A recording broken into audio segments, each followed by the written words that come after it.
Good evening, Radhe Radhe सभी को। Students आप सब अच्छे होंगे, अपनी अच्छी प्रिपरेशन कर रहे होंगे।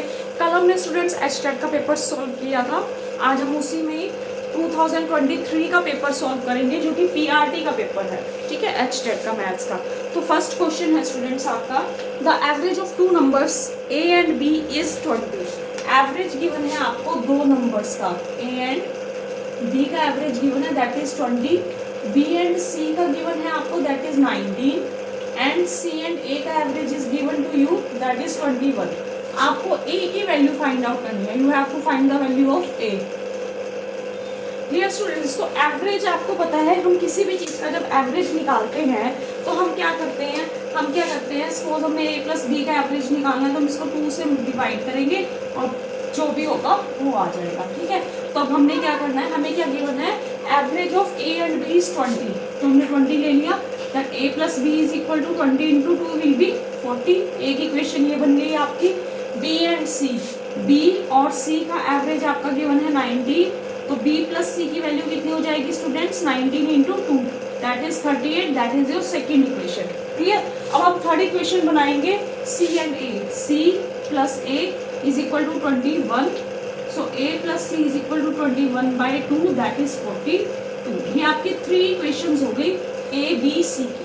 आपने किसकी वैल्यू फाइंड आउट करनी है, ए की वैल्यू फाइंड आउट करनी है। सो सिंपल, इक्वेशंस 3 है, तीनों को 1 बाय 1 सॉल्व करेंगे और आपके पास क्या आ जाएगी, वैल्यूज आ जाएंगी। ए प्लस बी, ए प्लस सी को ले लेते हैं पहले हम। ए प्लस बी की वैल्यू कितनी है स्टूडेंट्स, 40, और ए प्लस सी की वैल्यू है आपके पास 42। सिंपल सॉल्व करेंगे, minus minus will be cancel out, minus that is -2 B minus C. B minus C की वैल्यू कितनी आ गई स्टूडेंट्स, -2। ये हो गई आपकी फोर्थ इक्वेशन। एक आपके पास इक्वेशन है बी प्लस सी की, तो हम बी प्लस सी को भी सॉल्व कर लेते हैं इसी के साथ। 38 that will be cancel out, 2b is equal to 36, b is equal to 18। अगर मैं b की वैल्यू को, हमें किसकी वैल्यू निकालनी है स्टूडेंट्स, a की वैल्यू निकालनी है। अगर मैं b की वैल्यू को a में पुट कर दूं, पुट इन a, तो आपका क्या हो जाएगा, a plus B is equal to 40, a plus 18 is equal to 40, a is equal to 40 minus 18 that is equal to 22। आपका आंसर क्या होगा, 22। आप ऐसी सी की वैल्यू भी फाइंड आउट कर सकते हो, यहाँ पे आप ए की वैल्यू पुट कर दीजिए, आपकी सी की वैल्यू आ जाएगी, that will be 20, 42 minus 22 that will be 20। Clear students, now we will take the next question.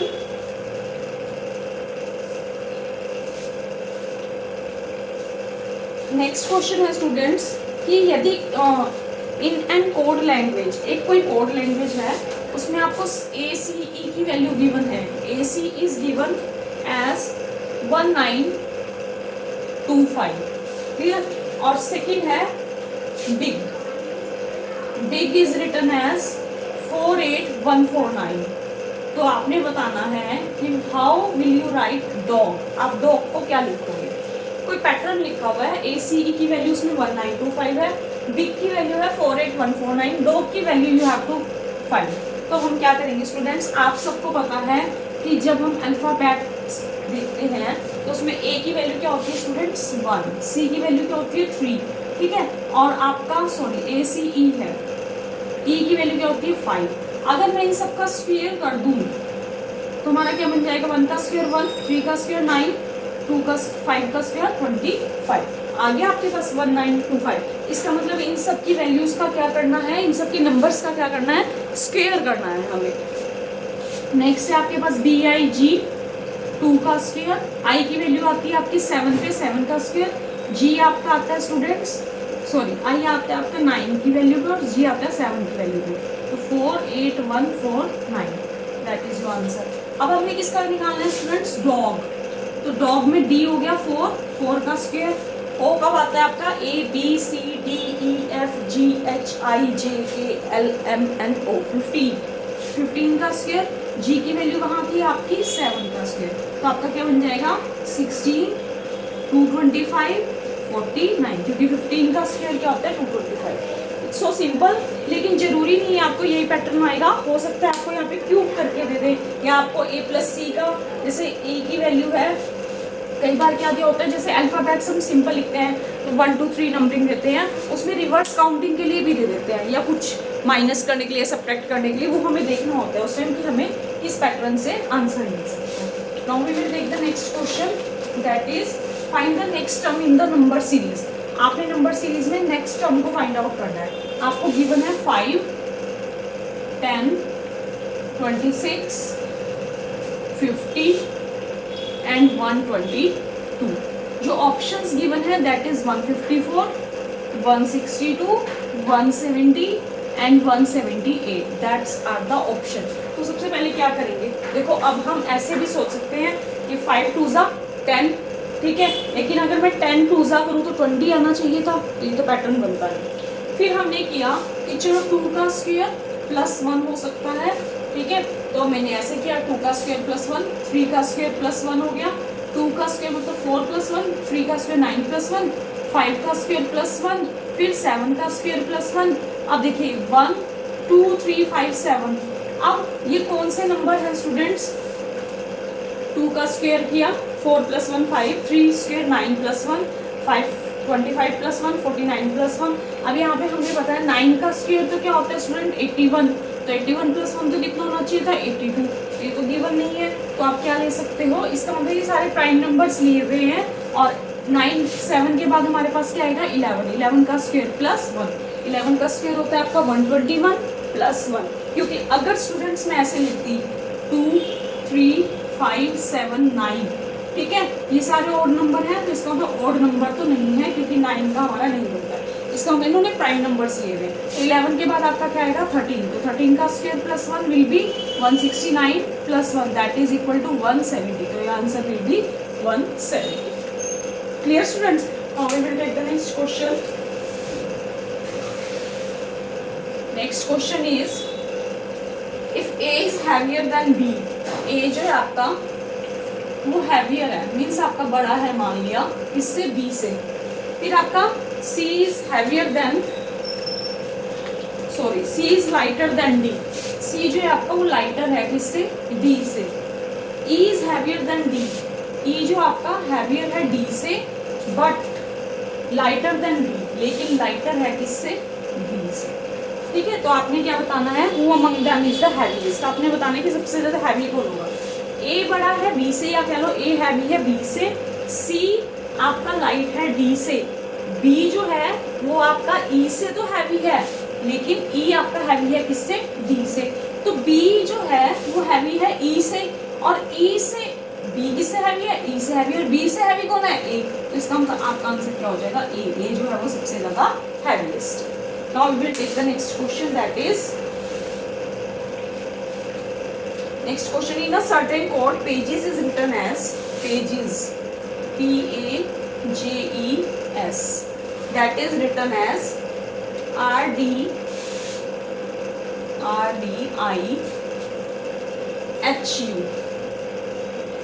clear, and write is written as WRITE, that is written as YUKWG. Then you have to write other आपने लिखना है OTHER के लिए क्या code बनेगा आपका। अगर pages के लिए आपका ये कोड है, राइट के लिए आपका ये कोड है, अदर के लिए आपका क्या कोड होगा। Students if you like the video please subscribe share comment and follow the channel. Now हमने क्या लिखना है अदर। अब इसमें हमें वही अल्फाबेट देखने पड़ेंगे ABCDEFGHIJKLMNOPQRSTUVWXYZ। क्लियर। अब देखिए स्टूडेंट्स, P के बाद R लिखा है ना इन्होंने, है ना, तो P के बाद क्या आता है Q। तो इसका मतलब यहाँ इन्होंने क्या छोड़ दिया, Q छोड़ दिया। ठीक है, अब और में भी चेक कर लेते हैं। W के बाद स्टूडेंट्स आपका क्या आता है X के बाद क्या आता है Y। तो O के बाद क्या आता है स्टूडेंट्स P को छोड़ के क्या लिख देते हैं Q लिख देते हैं, मतलब एक छोड़ के उन्होंने लिखा हुआ है। A के बाद आपका क्या आता है B और C छोड़ के D लिखा है, तो मतलब 2 छोड़े हैं। यहाँ चेक कर लेते हैं, R के बाद SOT आना चाहिए था, U है तो 2 छोड़े हैं, तो T के बाद 2 छोड़ेंगे U और B, और आपका क्या आ जाएगा W। G के बाद G आपका ये है, जी के बाद फिर एक छोड़ा हुआ है इन्होंने एच, मतलब इन्होंने क्या किया इस पैटर्न में, पहले एक छोड़ा फिर दो छोड़े फिर एक छोड़ा फिर दो छोड़े फिर एक छोड़ा। ठीक है, अब चेक कर लेते हैं एक बार। जी के बाद एच आना चाहिए था, एच के लिए इन्होंने आई लिखा, आई के बाद आपका आना चाहिए था जे, लेकिन इन्होंने के लिखा। तो एच के बाद आपका क्या आना चाहिए था आई, तो आप क्या लिखोगे जे। अब ई के बाद क्या आना चाहिए था एफ, लेकिन एफ और जी छोड़ के क्या लिखा H.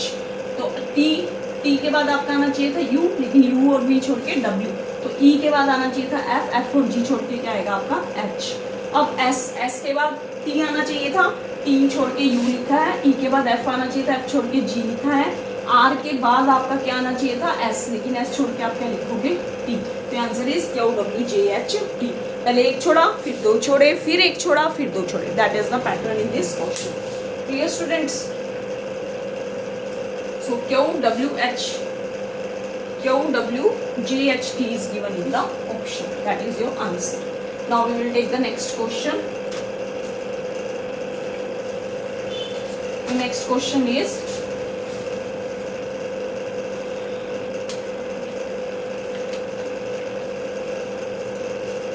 A is the relation का क्वेश्चन है, और रिलेशन का क्वेश्चन भी एच टेट में 101% आता ही आता है students. A is the son of B, A जो है सन है ऑफ किसका बी का। Clear? B sister C has a son D, जो बी की बहन है ना, बी की सिस्टर है सी, उसका बेटा कौन है डी है। ठीक है, और उसके पास एक बेटी भी है that is E. F is the maternal uncle of D, F जो है वो मैटरनल अंकल है किसका डी का। तो आपने बताना है how is A is related to D, ये जो ए है इसका डी के साथ क्या रिलेशन। Clear students? ये आपने बताना है। ए सन है बी का, और जो बी की बहन है वो कौन है सी। ठीक है, मान लीजिए मैं हूं, मेरा बेटा है भव्य। ठीक है, भव्य बेटा है किसका अपने पापा, उसके पापा का नाम है मान लीजिए भवी। ठीक है, सिस्टर उनकी कौन हुई XYZ, कोई भी सिस्टर उनकी मान लीजिए Navita, that is the sister. अब ये इनकी सिस्टर है तो इसकी क्या हुई बुआ हुई, इस बच्चे की तो बुआ हुई ना ये, क्योंकि उसके पापा की बहन है। ठीक है, अब इनके दो बच्चे हैं सी और डी और ई, तो उन्होंने पूछा डी का ए के साथ क्या रिलेशन है, तो बुआ का बेटा हुआ ना, तो बुआ का बेटा क्या कहलाएगा बच्चों कजिन। क्लियर? क्या दिया था ए बेटा है बी का, ठीक है, और बी की जो बहन है वो सी है, सी के जो बच्चे हैं दो, उनका रिलेशन बताना था ए के साथ। तो ए बेटा है बी का, मतलब दोनों ये दोनों भाई बहन हैं, बहन का बच्चा और भाई का बेटा आपस में क्या हुए cousins. Now we will take the next question. Next question है if the cost price of 15 books is equal to the selling price of 20 books. आपको कॉस्ट प्राइस दी है, cost price of 15 books is equal to selling price of 20 books. ठीक है, आपने क्या बताना है then the loss percentage. Loss percentage आपने बतानी है कितनी हुई। तो स्टूडेंट्स ये क्वेश्चन भी 101% आएगा, चाहे आपका टीजीटी है चाहे पीजीटी है चाहे पीआरटी है। लॉस मतलब आपका जो ये लॉस और प्रॉफिट वाला जो क्वेश्चन है ये 101% आएगा। तो सीपी क्या होता है हमारा, सबसे पहले कॉस्ट प्राइस, ठीक है, और एसटी हमारा क्या होता है सेलिंग प्राइस। उसने का लॉस हो रहा है, तो लॉस हो रहा है तो इसका मतलब क्या है कि अगर मैंने कोई चीज कम में खरीदी थी, ज़्यादा में खरीदी थी और उसको कम में बेच दिया मैंने। मान लो मैं एक टिफिन लेके आई थी या कोई बॉक्स मैंने लिया था, वो मैंने 50 रुपीज़ का लिया था और मैंने उसको 40 में ही बेच दिया, तो ये मेरा क्या हुआ लॉस हुआ। तो लॉस हुआ क्यों, क्योंकि मैंने ज़्यादा में खरीदा था और कम में मुझे बेचना पड़ा। तो वही है cost price of 15 is equal to SP of 20। तो हम क्या लेंगे, दोनों की रेशियो ले लेते हैं, कॉस्ट प्राइस अपॉन एसपी कितना हो जाएगा आपका 20/50। इस क्वेश्चन में आपने ऐसे ही करना है बेटा, जिन क्वेश्चंस में स्टूडेंट्स ऐसे दिया होगा ना cost price of this is equal to selling price of this, उसमें आपने क्या करना है, जो कॉस्ट प्राइस दी है वो आपकी सेलिंग प्राइस बन जाएगी, जो सेलिंग प्राइस है वो आपका क्या बन जाएगा कॉस्ट प्राइस बन जाएगा। तो अब आपका क्या करना है, अब आप यहाँ देखिए सेलिंग कॉस्ट प्राइस कितना था 20, सेलिंग प्राइस कितना है 15, तो नेचुरल सी बात है 5 रुपीज का लॉस हुआ है, तो हमने लॉस परसेंटेज निकालनी है, तो हम क्या लिखेंगे लॉस अपॉन कोई भी चीज हम निकालते हैं वो सीपी पे लेते हैं मल्टीप्लाइड बाय 100। तो लॉस कितना हुआ आपका 20 माइनस 15 अपॉन कॉस्ट प्राइस कितना था 20 into 100, that is 5/20 multiplied by 100, तो आपका कितना हो जाएगा 25%। तो कितना लॉस हुआ 25%। Clear students, very important question for HTET. ये वाला क्वेश्चन, रिलेशन वाला क्वेश्चन, बॉट वाले क्वेश्चन और इंटरेस्ट के क्वेश्चन ये जरूर आते हैं एचटेट में। थोड़ा लेवल चेंज कर देते हैं, पीआरटी में थोड़ा इजी दे देंगे, टीजीटी में उससे थोड़ा हाई लेवल देंगे और पीजीटी में हो जाएगा हाई लेवल हो जाएगा। अब स्टूडेंट्स आपका नेक्स्ट क्वेश्चन है, P stands for plus, P stands for plus, Q stands for minus, Q stands for minus, R stands for division, S stands for multiplication. Then you have to calculate 18S, 36R, 12Q, 6P7। बहुत easy है, कुछ नहीं करना है, आपने इन सब science को यहाँ पुट कर देना है, ठीक है। तो 18S की जगह आप क्या लिखोगे मल्टीप्लाई, 36 R की जगह क्या लिखोगे डिवाइड, 12 Q की जगह आपने क्या लिखना है माइनस, और P की जगह आपने क्या पुट करना है प्लस। तो सबसे पहले आपको पता है बोडोमॉस को जो फॉलो करते हैं, तो हम सबसे पहले किसे सॉल्व करते हैं, डिवीजन को सॉल्व करते हैं। तो सबसे पहले हम डिवाइड को सॉल्व करेंगे। 36 को जब आप स्टूडेंट्स 12 से डिवाइड करोगे तो कितना आएगा स्टूडेंट्स 3 माइनस 6 प्लस 7। उसके बाद आप किसको सॉल्व करते हो मल्टीप्लीकेशन को, तो 18 को जब 3 से मल्टीप्लाई करोगे दैट इज 54 माइनस 6 प्लस 7। अब प्लस को सॉल्व करेंगे that is 61 minus 6, your answer will B 55। Clear students, so simple questions. Now we will take the next question.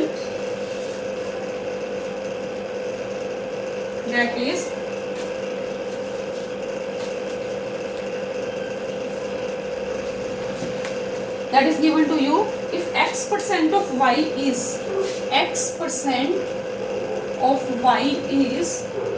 100 and y% of z is 200, find the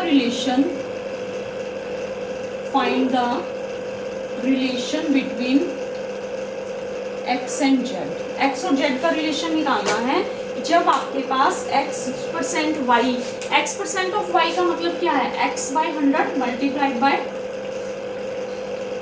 x divided by 100 multiplied by y is equal to 100। इस statement का यही मतलब हुआ ना बच्चों, x% लिया इसका y का कितना है 100, क्लियर। अब बच्चों y% of z, y% of z is equal to 200। हमने क्या रिलेशन निकालना है x और z का रिलेशन निकालना है। तो अब हम क्या करेंगे, देखो अगर मैं यहाँ से x y है y z है, अगर हम y को y से कैंसिल कर दें मीन्स अगर हम क्या करें स्टूडेंट्स x y अपॉन 100, या अगर मैं इसको उधर ले जाऊं दैट इज 100 इंटू 100, और ये भी क्या बन जाएगा Y Z is equal to 200 into 100, clear. अब हम क्या करें, अगर मैं यहाँ से हमें किसके बीच में निकालना है एक्स और जेड के बीच में रिलेशन निकालना है, तो मैं वाई को रिमूव करना है।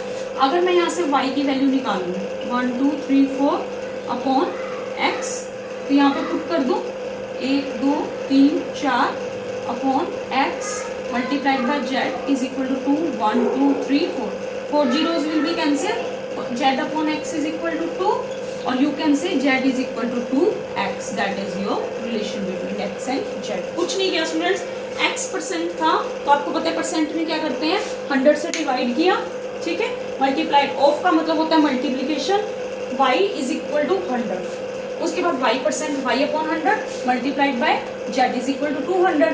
यहाँ से वाई जेड की वैल्यू इसको इधर मल्टीप्लाई किया, इसको भी सेड मल्टीप्लाई किया। क्योंकि हमें रिलेशन एक्स और जेड के बीच में निकालना है तो हम वाई को क्या करेंगे स्टूडेंट्स, रिमूव कर देंगे, वाई को खत्म कर देंगे वहां से। तो मैंने क्या किया, या तो इस इक्वेशन से या इस इक्वेशन से आप वाई की वैल्यू निकालिए, और अगर मैंने यहाँ से निकाला है तो इसमें पुट किया, अगर आप यहाँ से निकालते तो इस इक्वेशन में पुट कर देते, और वाई की वैल्यू आ गई, दोनों कंपेयर किया and you will get the relation. Now we will take the next question, that is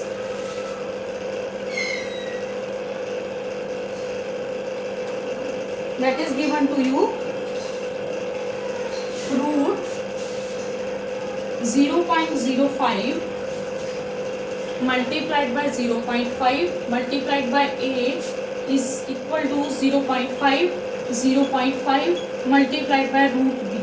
You have to calculate the value of a upon b. आपको a upon b की value निकालनी है और ये आपको गिवन है। तो आप क्या करोगे स्टूडेंट्स, देखो मैं इसको ऐसे लिख लूँ 0.05 0.5 और इसको अलग लिख देती हूँ रूट ए, 0.5 रूट बी।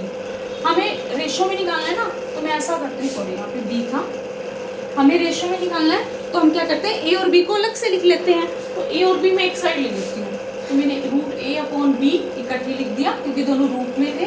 इन दोनों को सॉल्व करके कितना आएगा 2 5 5 25 और कितने के बाद डॉट लगेगा 1 और 2 डिजिट के बाद डेसिमल लगेगा, ये आपका नीचे आ जाएगा 0.05 मल्टीप्लाइड बाय 0.5। क्लियर स्टूडेंट्स, अब हमने क्या करना है बच्चों, 0.25 हमने एज इट इज रखा, नीचे मैंने जब मल्टीप्लाई किया वी विल गेट 25 अगेन। लेकिन अब डिजिट डेसिमल कितने डिजिट के बाद लगेगा 1 2 3 के बाद, तो एक जीरो ले लूंगी मैं और ये आपका डेसिमल लग जाएगा। क्लियर, अब हम डेसिमल रिमूव करते हैं तो 25/100 आ जाएगा आपका। स्टूडेंट्स देखो 25 किसका स्क्वायर रूट है, अगर मैं इसको ऐसे ओपन कर लेती हूँ भी 25/1000 हो जाएगा आपका, है ना। और 1000 को मैं कैसे लिख सकती हूँ स्टूडेंट्स, मैं ऐसे लिख सकती हूँ 1000 को 100 into 10 we can write it like this. Clear, अब क्या होगा स्टूडेंट्स, 25 आपको पता है किसका रूट है, 5 का रूट है, तो मैं इसको लिख सकती हूँ 25/100 मल्टीप्लाइड बाय 5, इसको स्क्वायर रूट से बाहर ले लिया, और जो ये 100 है ये भी तो आपका स्क्वायर रूट है, किसका है 10 का, तो मैंने इसको भी बाहर ले लिया, लेकिन ये तो नहीं आपका बाहर आ सकता, तो it will be as it is. Clear, अब हम क्या करेंगे, अब हम काट लेते हैं इसको सिंपल, ये आपका कैसे हो जाएगा, ये हो जाएगा आपका 25 डिवाइडेड बाय 100 5/10 और 1/√10। क्लियर, अब 25 4 हो गया आपका ये 1 और 2, ये आपका क्या बन गया 1/4 2 इंटू 1/√10, ये आपका कट जाएगा 2 तो 1/2 हो गया। ये आपको पता है कहाँ चला जाएगा स्टूडेंट्स, ऊपर चला जाएगा, ठीक है। और ये आपका किसके इक्वल था, ये आपका इक्वल था रूट ए अपॉन बी के, लेकिन हमने तो क्या निकालना है, हमने तो ए अपॉन बी निकालना है, रूट में थोड़ी बना लेना है। तो जब रूट इधर से इधर शिफ्ट करूंगी तो वो क्या बन जाएगा, स्क्वायर बन जाएगा,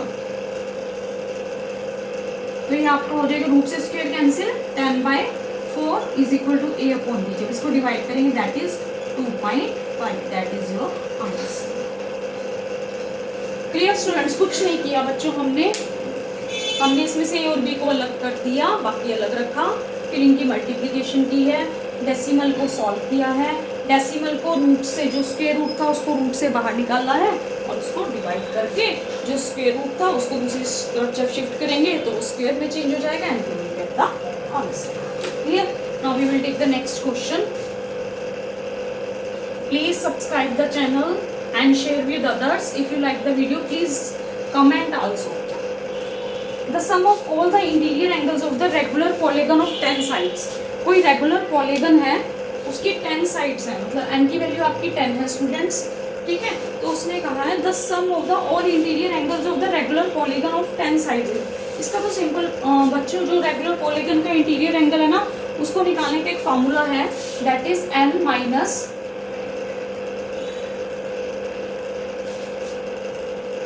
-2 पाई, तो आपका कितना हो जाएगा 10 - 2 पाई, दैट इज इक्वल टू 8 पाई। एक तो ये फॉर्मूला है इसका, और कुछ जगह पर आपको क्या फॉर्मूला लिखा हुआ मिलेगा, कुछ जगह पर आपको फॉर्मूला मिलेगा 2n-4/2 पाई, है तो सेम ही चीज। अगर मैं इसमें से 2 कॉमन ले लूँ स्टूडेंट्स, तो 2 से 2 कट हो जाएगा and you can find the value. ऐसे कर सकते हैं हम इसको, देखिए मैं करके दिखा देती हूँ। 2 × 10⁻4/2 पाई, तो 20-4/2 pi, that is equal to 16/2 and that is equal to 8 pi. ये स्टूडेंट्स, तो ये आपको फॉर्मूला लर्न करना पड़ेगा। इंटीरियर एंगल के लिए आपको ये वाला फॉर्मूला अप्लाई होता है in the case of polygon. Now we will take the next question.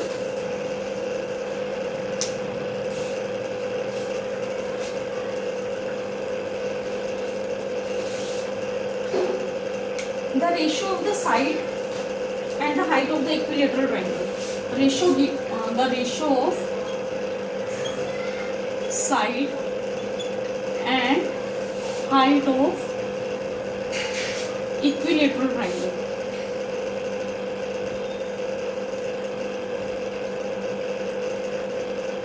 आपको फाइंड आउट करनी है रेशो, ठीक है, इक्विलेटरल ट्रायंगल की हाइट और साइड की।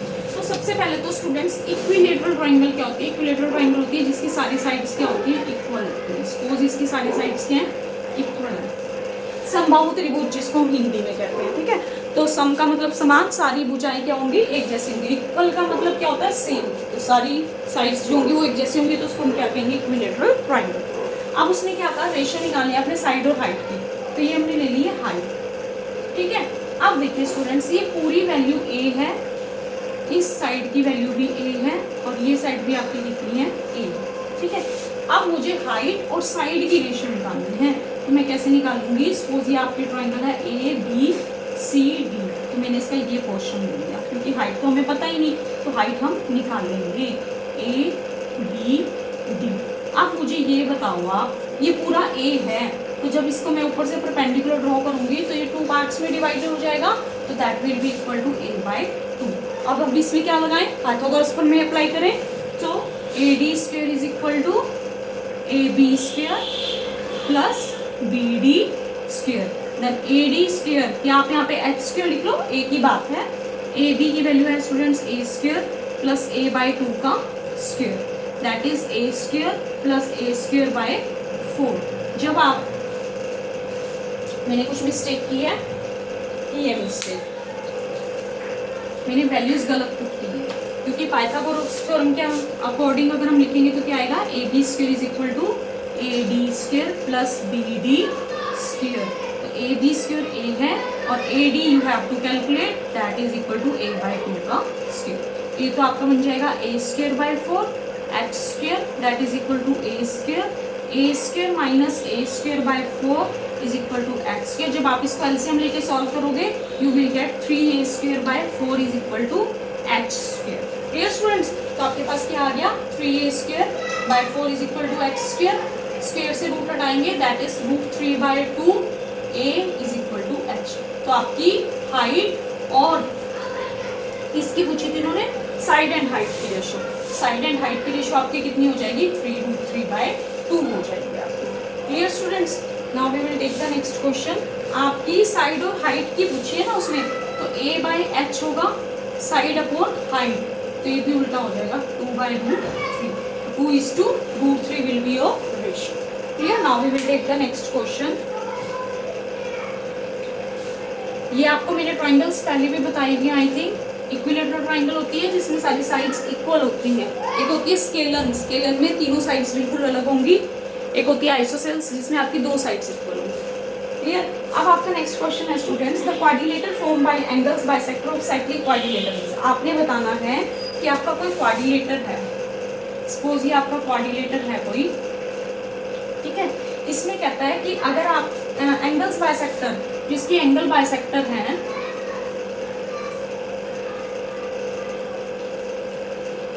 ऐसे ये मिलके क्या बनाएंगे?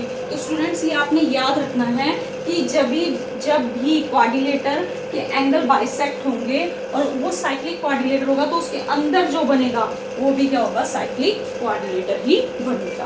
क्लियर? ये आपने याद रखना है। अब हम नेक्स्ट क्वेश्चन लेंगे, that is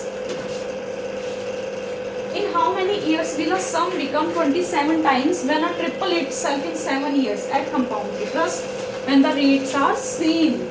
in how many years, कितने सालों में आपका जो सम है वो 27 टाइम्स हो जाएगा व्हेन इट ट्रिपल्स, जब वो अपने आप को ट्रिपल कर रहा है इन 7 ईयर्स इट कंपाउंड इंटरेस्ट। आपने बताना है ऐसे क्वेश्चंस में क्या होता है ना स्टूडेंट्स, मान लो कि मैंने मान लिया कि स्टार्टिंग में मेरा 1 है, वो कितना हो गया आपका 27 हो गया, कितने ट्रिपल्स, इट ट्रिपल्स इटसेल्फ, उसने अपने आप को ट्रिपल किया और कितना हो गया 27 हो गया। ठीक है, तो अब आपने बताना है कि 1 से 7 27 7 ईयर्स में कितना हो जाएगा, आपने ये बताना है। देखो पहले वो 1 था, 1 से वो 3 साल में कितना हो गया, ट्रिपल से कितना हो गया 27 हो गया। तो इसको ना हमने कैसे लिखना है, अगर आप सबको पता हो तो किसी की भी पावर अगर 0 होती है तो उसकी वैल्यू कितनी होती है 1। तो यहाँ पे मैंने 3 इसलिए लिखा क्योंकि यहाँ पे 3 की पावर 1 है और यहाँ पे 3 की पावर कितनी है 3 है। ठीक है, तो अब देखिए ये पहले 1 था, 1 से ट्रिपल हो गया, तो 1 से क्या हो गया ट्रिपल, तो जो 7 है 7 भी तो क्या हो जाएगा ट्रिपल टाइम्स हो जाएगा, दैट इज 21 ईयर्स। तो आपका 21 ईयर्स में वो क्या हो जाएगा, हो जाएगा। ठीक है, तो 21 ईयर्स लगेंगे उसको। तो ऐसे क्वेश्चंस में जरूरी नहीं है यहाँ पे 27 ही होगा, हो सकता है आपको मतलब ऐसे दिया होगा 3 की पावर 4 दिया होगा, 3 की पावर 5 मतलब 21 दे देंगे, 243 दे देंगे, 729 दे देंगे, समथिंग लाइक दिस, कि जिसमें आपकी पावर बन सके। और यहाँ पे हो सकता है अगर आपका 2 वाला दिया होगा तो यहाँ पे 2 की पावर 8 या 2 की पावर 4, 2 की पावर 6 कुछ ऐसे दिया होगा, तो यहाँ पे आप 2 की पावर 0 बना देंगे। तो students now we will take the next question. Means ये आपको पावर में करके ही करने हैं questions and you will get the answer. और हम इसके नेक्स्ट क्वेश्चन में देखते हैं, दैट इज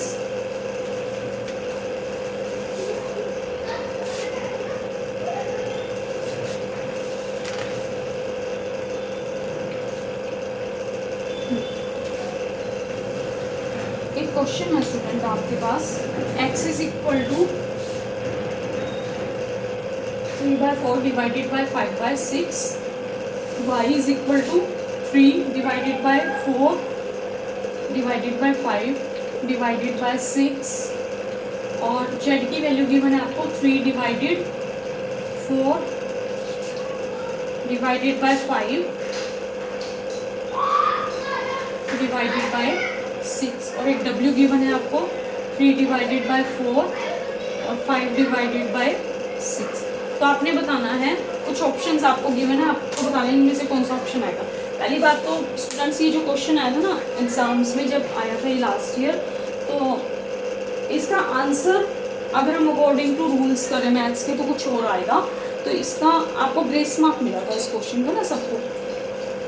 तो हम सॉल्व करते हैं इसको अपने वे से। 3/4 मतलब इसका आंसर इन ऑप्शंस में नहीं है, तो सबको ग्रेस मार्क मिला था इस क्वेश्चन में।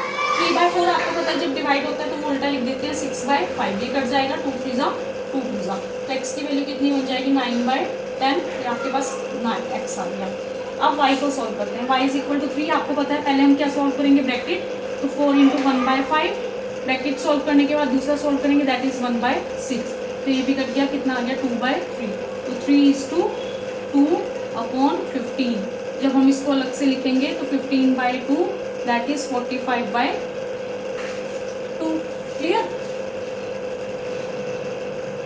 क्लियर स्टूडेंट्स, अब हम z को सॉल्व करते हैं। z की वैल्यू कितनी आएगी आपकी 3 divided by 4 multiplied by 1/5 divided by 6, तो 3 multiplied by ये कितना था 4/5, ये क्या बन जाएगा आपका 5/4 divided by 6।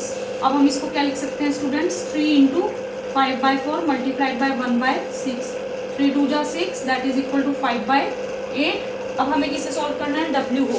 w कैसे सॉल्व होगा, w is equal to 3 multiplied by 1/4 5 multiplied by 1/6, w is equal to 3/4 multiplied by 5/6, तो 3 2 जा 6 दैट इज इक्वल टू 5/8। तो आपका कौन कौन सा इक्वल आ रहा है, z और w आपके बराबर हैं, लेकिन इसमें कहीं भी ऑप्शंस में z और w बराबर नहीं था। इसमें दिया हुआ था x and w are equal, all are equal तो है नहीं। x और w भी आपके देखिए x 9/10 है और w आपका कितना है 5/8 है, दोनों इक्वल नहीं है। x and y are equal, x आपका 9/10 है, y आपका 45/2 है, ये दोनों भी इक्वल नहीं है। x and z are equal, x आपका 9/10 है दैट इज 5/8, तो कोई भी ऑप्शन जो था वो मैच नहीं करता था आंसर से, तो इसका सबको ग्रेस मार्क मिला था। क्योंकि जो ऑप्शंस थे वो गलत थे। Now we will take the next question. What is the next question students? Mean range mode तो मैंने आई थिंक आपको करवा दिया था। आपको पता है रेंज हम कैसे फाइंड आउट करते हैं?